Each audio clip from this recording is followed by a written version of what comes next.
আরে বাস, এত বড় লেগ নিয়ে কি করছো গো? আরে আজকে বানাবো তন্দুরি। এতদিন তো আমি ফ্ল্যাটে ছিলাম না, মানে এতদিন মানে প্রায় 2 মাস আমি ফ্ল্যাটে ছিলাম না, ছিলাম না বলাটাও ভুল হবে, যে মানে ফ্ল্যাটে আসিনি।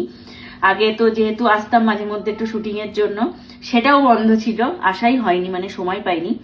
তো সেই জন্য ফ্ল্যাটে আর বানানোও হয়নি কোনো রান্না বান্না। আজকে আমার প্রচন্ড খেতে ইচ্ছা করেছে চিকেন তন্দুরি।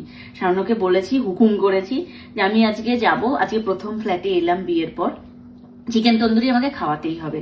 তো সেই জন্য এখন চিকেন তন্দুরি বানিয়ে নিয়েছি। চলো তোমাদেরকে দেখাই কিভাবে আমি চিকেন তন্দুরিটা বানাচ্ছি।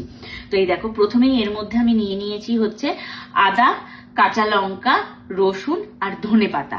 এই 3টে জিনিস সুন্দর করে পেস্ট করেই দেখো আমি এর মধ্যে দিয়ে দিয়েছি। আর তার সাথে দিয়েছি হচ্ছে একটু টক দই। টক দইও প্রায় 1 কাপ, 1 বাটি, এরকম ছোট বাটির 1 বাটি মতন টক দই দিয়েছি। এইবার এর মধ্যে দেব কিছু মশলা। এখন এর মধ্যে আমি কি কি মশলা দেব চলো তোমাদের দেখাই। দিচ্ছি একটু এই যে জিরের গুঁড়ো, এই যে দিচ্ছি একটু ধনের গুঁড়ো, আর দিচ্ছি এই যে একটু শুকনো লঙ্কার গুঁড়ো, আবার লাস্ট একটুখানি দেব এই যে গরম মশলার গুঁড়ো। এইগুলো দিলাম অল্প অল্প করে।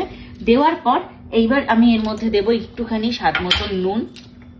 নুনটা না দিলেই নয়, কারণ তন্দুরিতে যদি নুন না হয় একদম টেস্ট ভালো লাগবে না। নুনটা দিতে ভুলে যাবো, ওই জন্য আগেই দিলাম। এরপর দেবো এর মধ্যে এই দেখো 1 চামচ এরকম গোলমরিচের গুঁড়ো দিয়ে দিলাম, গোলমরিচের গুঁড়ো।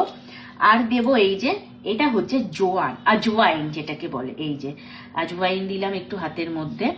এই যে এতটা আজওয়াইন নিয়ে হাতে এই যে সুন্দর করে ফেলে এই যে হাতের তালুতে জাস্ট এরম করে ঘষে দিতে হবে, যাতে অ্যাকচুয়ালি জোয়ানের স্মেলটা ভালো বেরোয়।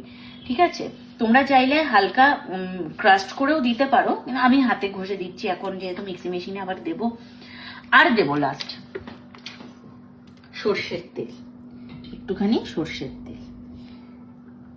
তো চলো, আর কিচ্ছু কাজ নেই। এইবার এইটাকে সুন্দর করে এই যে গায়ে মাখিয়ে মাখিয়ে ম্যারিনেশন করতে হবে।